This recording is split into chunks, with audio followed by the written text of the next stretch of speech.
Yeah. Tattle, tattle, tattle.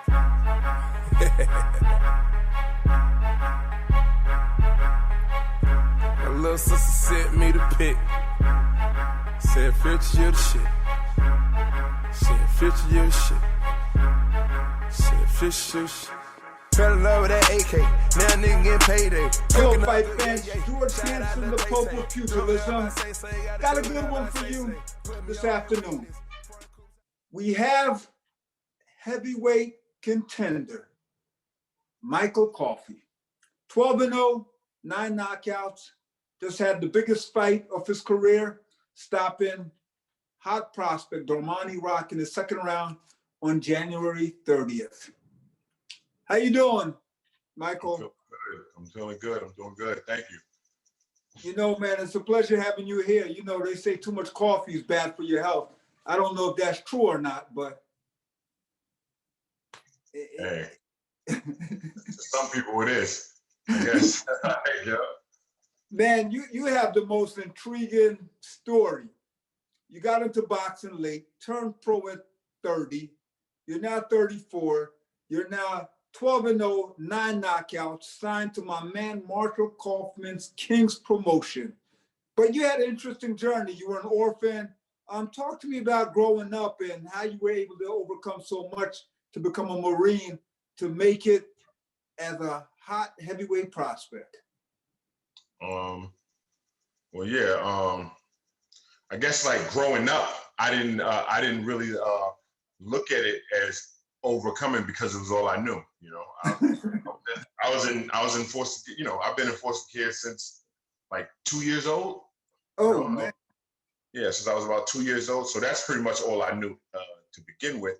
You know, and that's why when people ask me, you know, where in Brooklyn are you from? I always say from everywhere. I'm from all over Brooklyn because, you know, I was bounced from home to home. So, you know, I literally lived all over Brooklyn. Like I lived in Canarsie. I went to Bildersee. And I lived in Prospect Plazas in Ocean Hills, Brownsville area. I went to IS-55.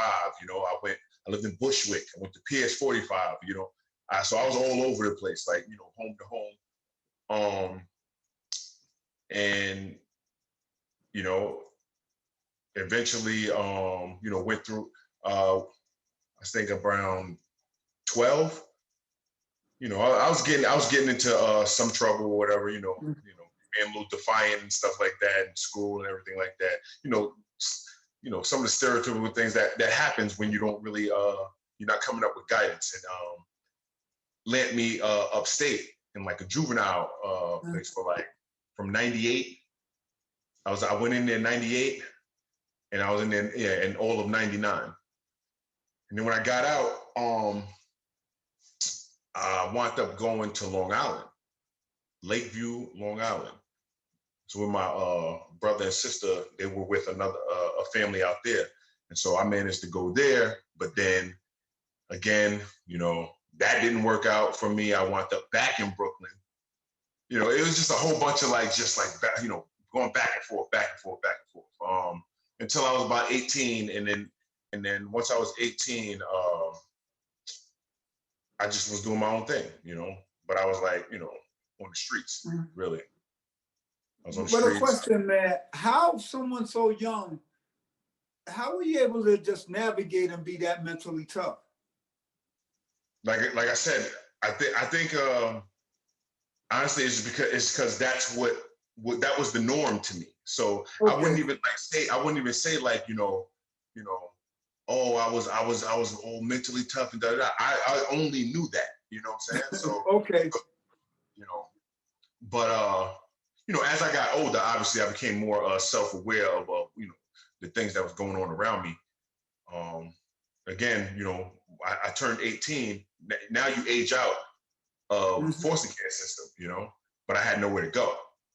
And so I pretty much was like, you know, living, I was either living out like on the streets, or I was like in like shelters and stuff like that. And then, you know, I turned, it was when I was 20 that, you know, situation happened where it could have went, south for me. It could have went bad. And I took that as a sign because I was like, you know what? Prison life ain't for me. I already know that. I knew that when I was in that juke. Okay. I told them then, I was like, I'm never coming back here, So I already knew, prison life is not for me, anything. So I actually had, I was playing basketball and I met a guy who was in the Navy, and I didn't know anything about the military. And so, I was like, yo, how can I speak to like, a recruiter or something, And originally, I knew of the Navy, I knew the Army, and I knew the Air Force. I knew very little. I knew very little about it. I knew as much as I saw in movies, And so I want to go to the Air Force because I thought everybody who go to the Air Force fly planes,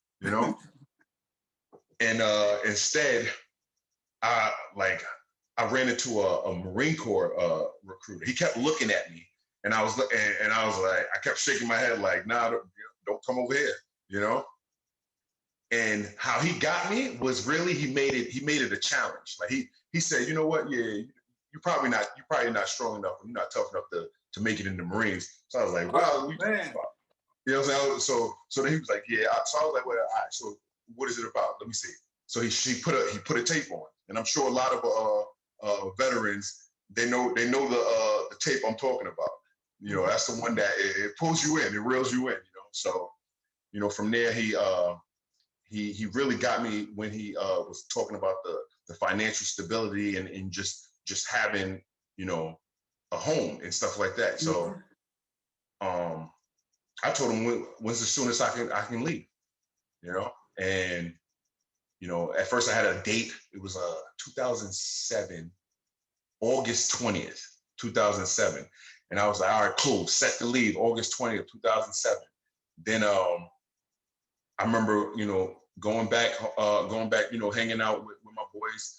We in the streets, and then I remember some detectives just hopping out and just like roughing everybody up, roughing us all up and everything like that. And I was like, man, I'm tired of this. And I was good. I wasn't doing anything, nothing like that. But I was like, yo, I'm tired of this, man. So I went back to the recruit, and I was like, there's no way I could leave sooner than August, because at the time it was like, it was like the end of May. I was like, no way I could leave sooner than August. And he was like, and they had a date that was after my 21st birthday. I turned 21 June 17th. They had a date for June 18th, and then they had one for June 19th. I was like, June 19th. So I was out of there, going. And there was no to the Marines. Yeah, Marine Corps.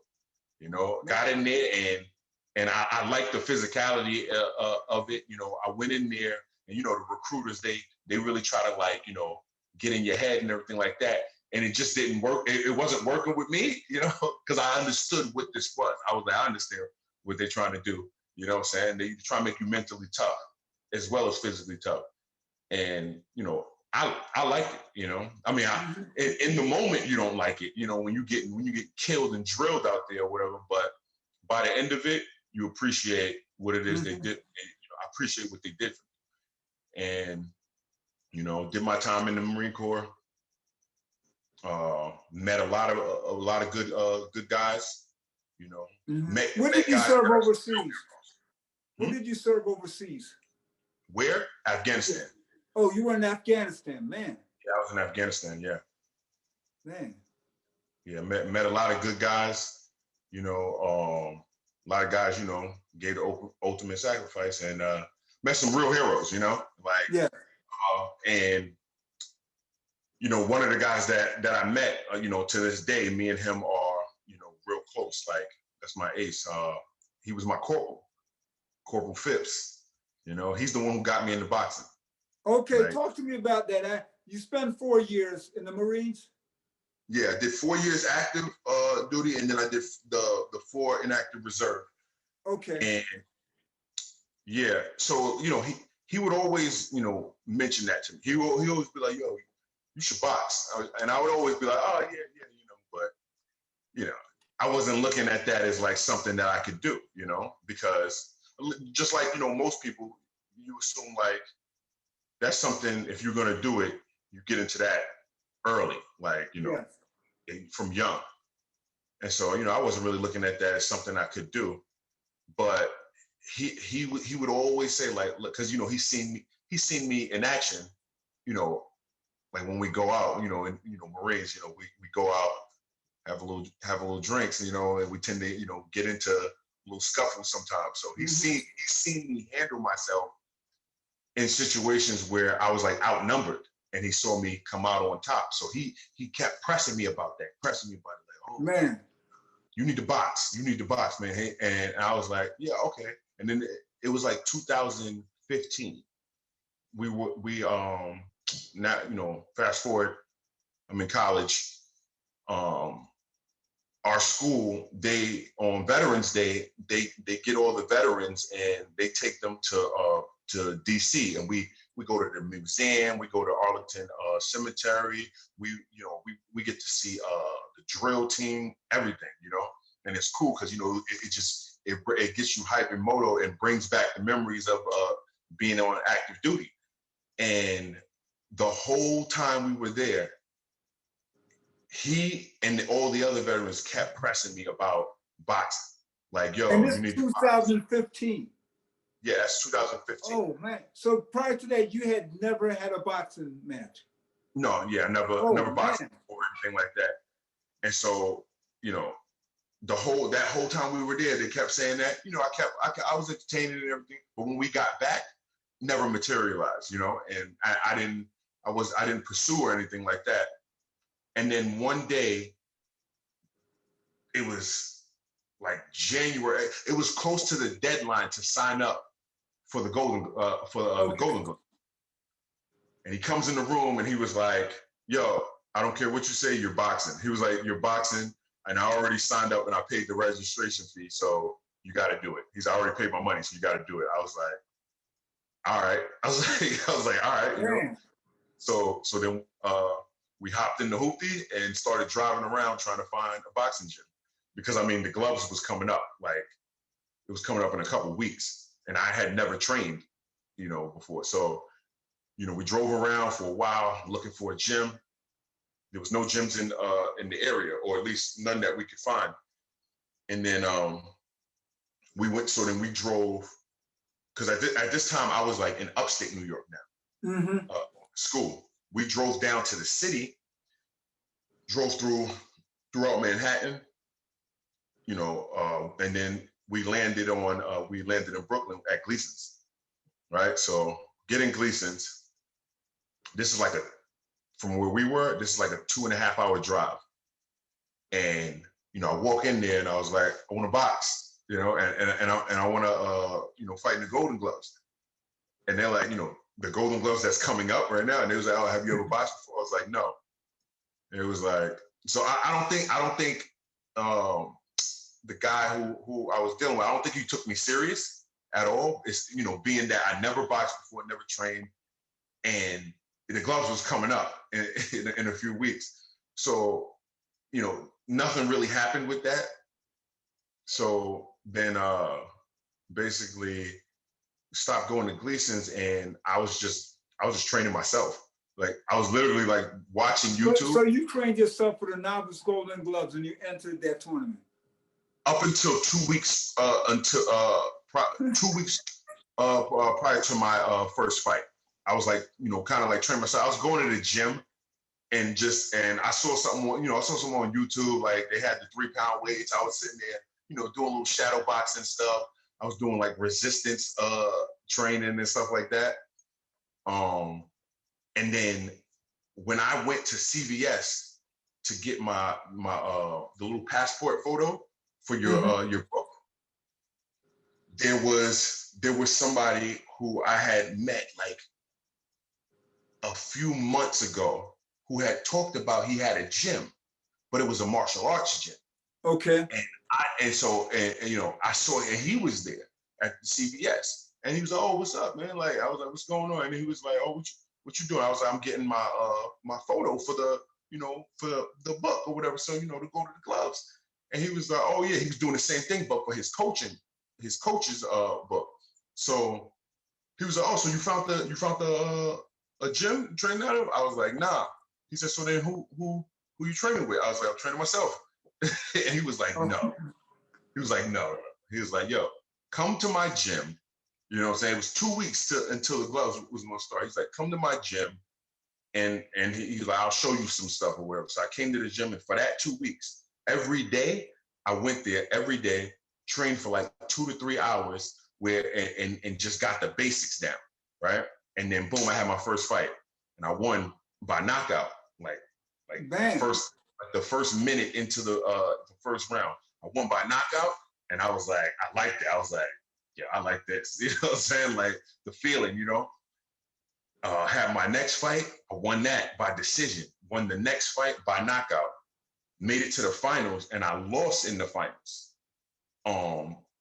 Like literally first round, went out there, you know, just doing the basic stuff that I knew. Came back to the corner, looked at him, and said, "That was it. That was all I had." Like, you know, like my car, because you know my cardio was horrible. You know. Mm-hmm. I was like, that was it. So he was like, "What?" So I wound up losing that fight. But I knew from that point on, that's when I had the bug. That's when I really like was like, all right, it's time to like lock in, you know? Because I felt like I could have beat that guy, but I didn't because I pretty much like, you know, beat myself by not doing any cardio.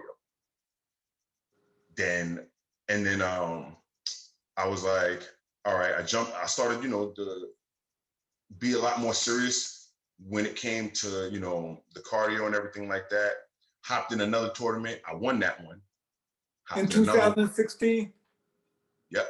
No, yeah, 2016. I did the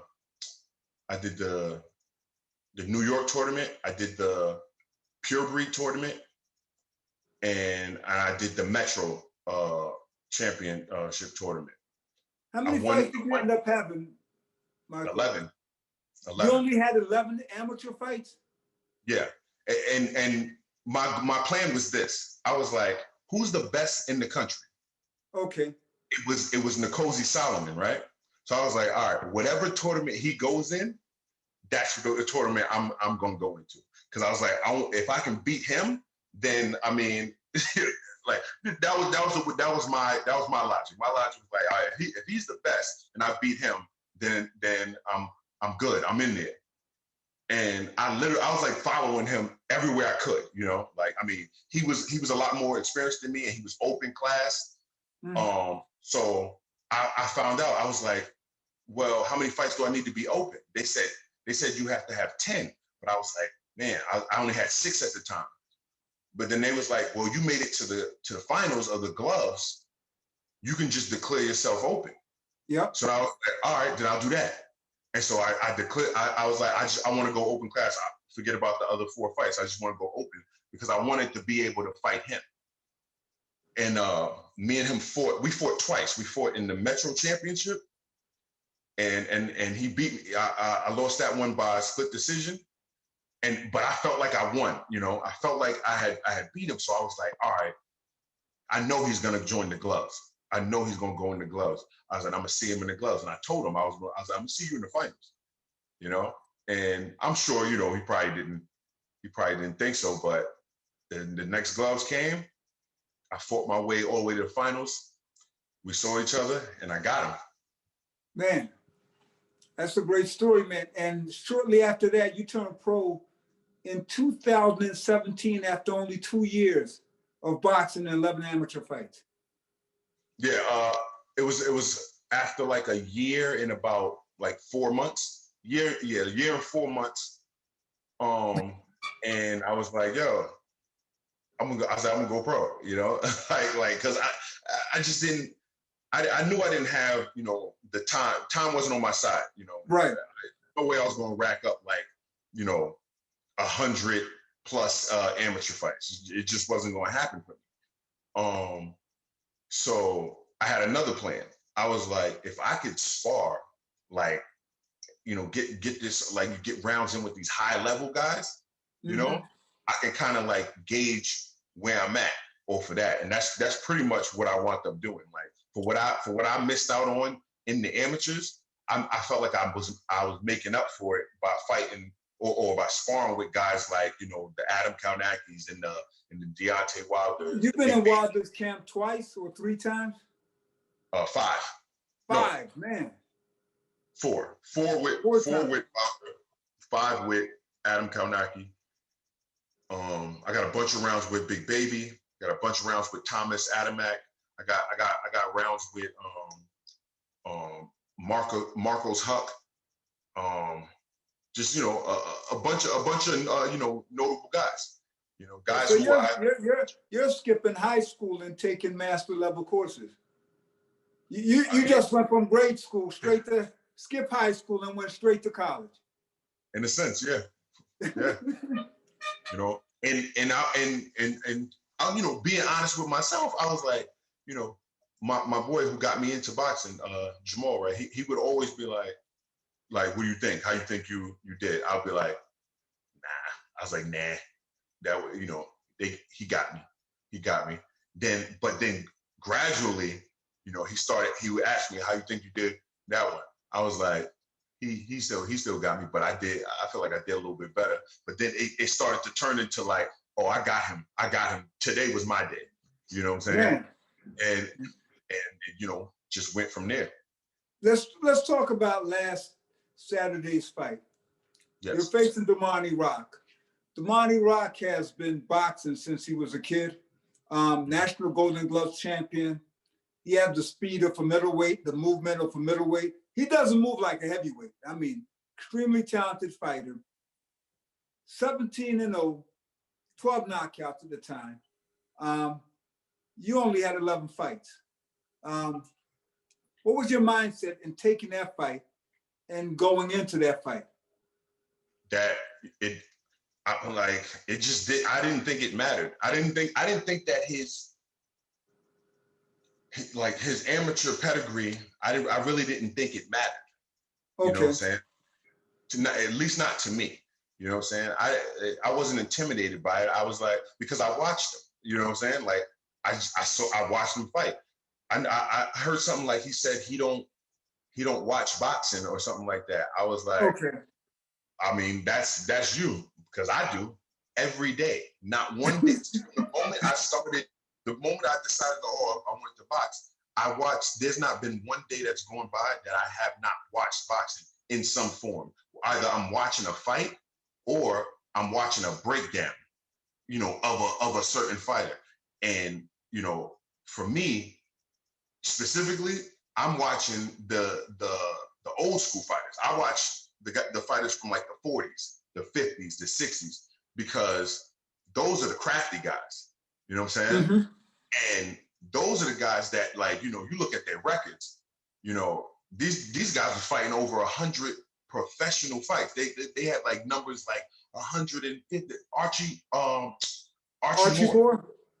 Archie Moore, like, I mean, he had more knockouts than, like, he had like 3 times as many knockouts as most guys had fights. You know what I'm saying? And so 151. Exactly. Yeah. And I don't, you know, I doubt anyone's gonna ever break that. No. You know what I'm saying? So, you know, I watch boxing all the time, you know what I'm saying? So it's like, you know, he's like, you don't watch boxing or whatever. I don't know how true that is, but I just know that, you know. Now, I've heard Damani say that before, that he doesn't watch boxing or he doesn't love boxing. Yeah. I just knew that, like, you know, I had seen him back when I was, like, you know, still in the amateurs. And from there, I was like, yo, I was like, he could fight. You know what I'm saying? I was like, he could fight. But I was like, I could get him. You know what I'm saying? I was like, I think I could get him because, you know, I could outsmart him. You know what I'm saying? But when I was asked, oh, would you fight him now? I was like, no. And they're like, why not? Because once again, I try to be as real as I can with myself. I'm like, because he probably would get me because he does have experience, and he would know how to, like, you know, work around or whatever, you know.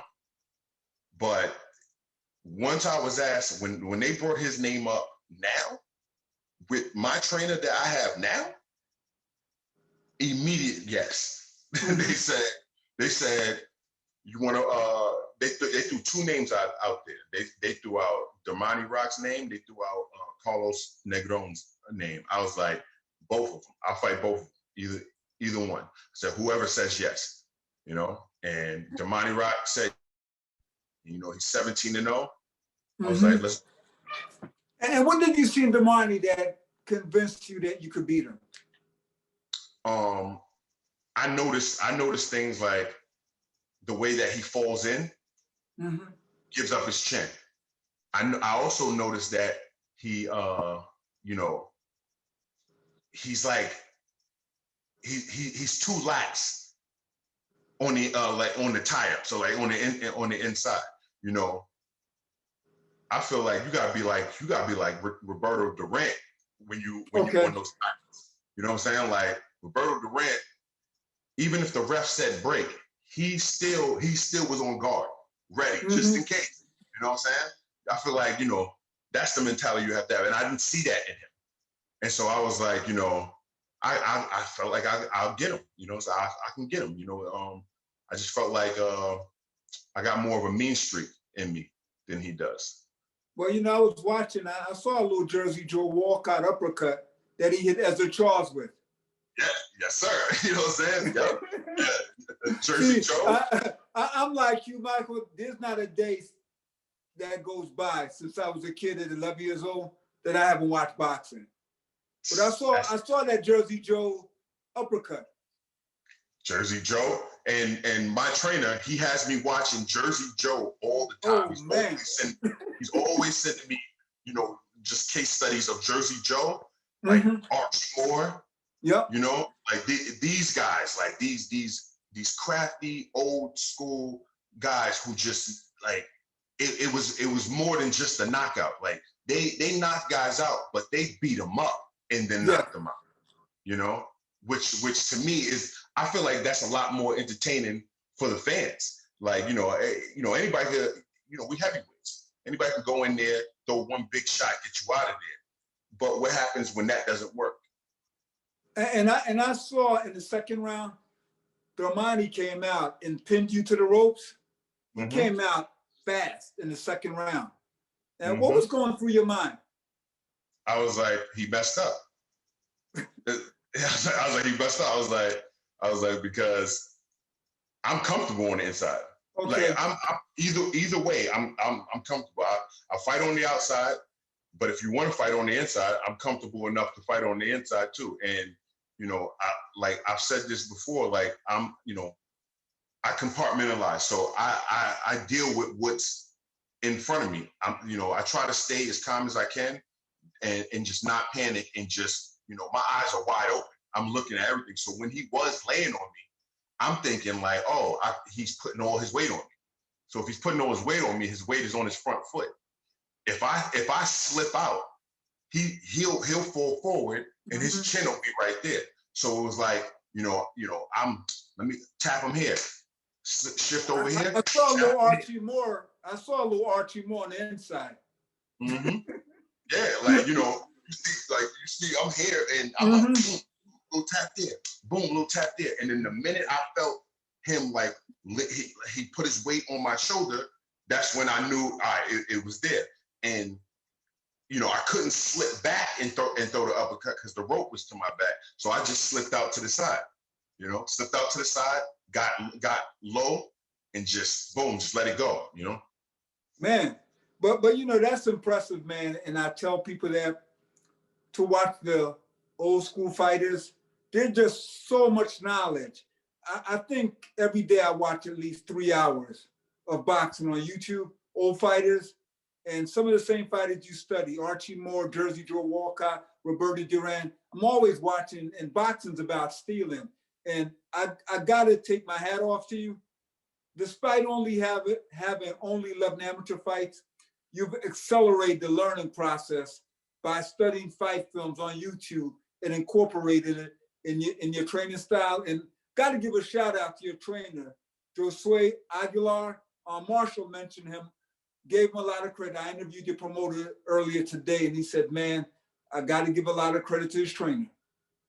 Yeah, because Marshall saw me. He saw me when I was still raw. You know what I'm saying? And so he knows that it's night and day now. You know what I'm saying? Like, Right. it's night and day for me from my first 6 fights to my last 6 fights. Yes. Been very impressive, man. I know we have 5 minutes left, and this really about 3. I saw Chris giving me the signal, but I know we're going to have many conversation, man. And it's just great to hear your story, your journey. It's an amazing story when you think about it. For you to say you were in foster homes, you were an orphan, but you never thought you had any struggles because this was just normal. It just shows your mindset, man, and your resiliency. And to go into the Marines and go to Afghanistan and spend all those years there and come back and just take up a sport you were never involved in and just learning it so quickly. I mean, man, that's impressive. Yeah, and my trainer, he says this to me, you know, all the time. He's like, it's about constantly learning, like, you know. So there's never a feeling of I made it or I learned enough, and that's why, you know. As a matter of fact, like, he just sent me. He probably doesn't even know I'm doing this interview right now because he just sent me another video on WhatsApp. You know what I'm saying? That I'll probably wind up taking a look at when I go to, like, when I'm in bed. But yeah, like, it's about constantly learning and then, you know, getting better to where I could beat the guy I was the last fight. Mm-hmm. And watching you, I hope the people from Dunkin' Donuts, I hope they're watching because it's Polite-Coffie, and we know you're not decaf coffee. You're very caffeinated. It's no decaf here, so I hope the folks from Dunkin' Donuts or coffee manufacturer reaches out to you because, man, I could see Polite-Coffie doing Dunkin' Donuts coffee commercials.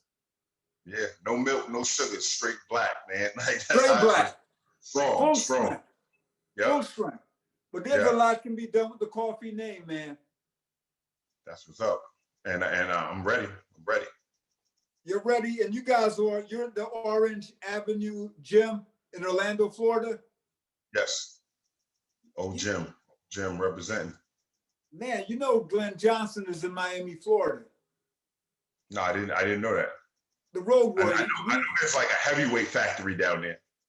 He has a heavyweight, Raphael, the Nigerian Hurricane Akpajuri. I think he's 10-0 with 10 knockouts or 9 knockouts.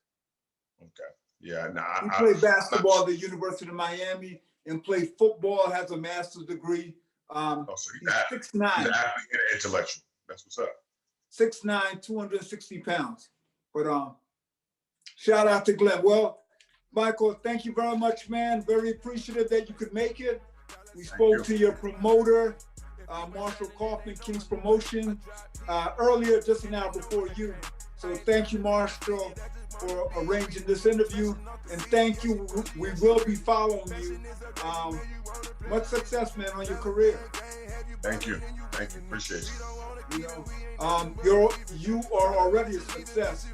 To come from foster care to end up being a Marine and serving this country, you're already a huge success. But I want to see you make a lot of money and win a heavyweight title. I'm ready for it too. Ready for it. Yep. Well, take care. Thank you. We'll be talking to you again. Yes, sir. You wanna know something about that 911 turbo strut? Hey, Pyrex in that rock, you hit that dope until it's stuck. Cruising over town, 95 with that work. Putting overtime on the grind, go berserk. Fuck her all the time, trying to make that pussy skirt. Talking down on the nigga, put you in the dirt. Hey, going on the pound and I'm tripping on cert. Hey, you see the way they duplicate it? You see the way they try to play me? I had a plan and I waited, yeah. I'm all way a new millennium. Got another Zan, they can't calm me down. Burning up them bands, new millennium. Spinning in a day, gotta hit me up. 20 bands a day, gotta hear me out. Gotta hear me out. I got the pesos, the pesos, the pesos. I got the pesos, the pesos, the Nero.